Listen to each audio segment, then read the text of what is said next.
Dimanche matin dans les rues de Jacqueville, PH Coassi, s'il y avait un label, celui de ville poubelle en devenir lui serait attribué. Sujette à un développement souhaité via l'économie du tourisme depuis une dizaine d'années, Jacqueville souffre d'une bien désagréable pollution politiquement paradoxale et visuellement surprenante, elle plonge l'ancien comptoir colonial dans l'infernal cycle d'une dégradation mesurable. Si balader revient à vous plonger dans un univers de déchets plastiques sur ces routes bordées de sable dans cette ère entre mer, lac, mquois, note de la rédaction, et lagu des petits tas d'ordures par-ci par-là aux allures modifiées par le vent qui disperse les déchets donnés en décoration urbaine jusqu'au abord des bâtiments officiels.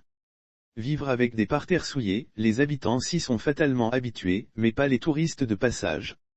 Se croiser exprime une certaine déception.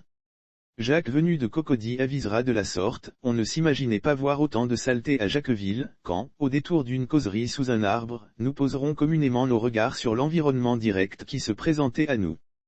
Contactée, la mairie avance un manque de moyens pour mettre en place un véritable ramassage d'ordures et une gestion durable, pourtant source d'emplois, qui tranche avec l'expansion commerciale observée. Supermarchés, boutiques, banques, hôtels ont ouvert depuis quelques années, de quoi laisser penser le contraire.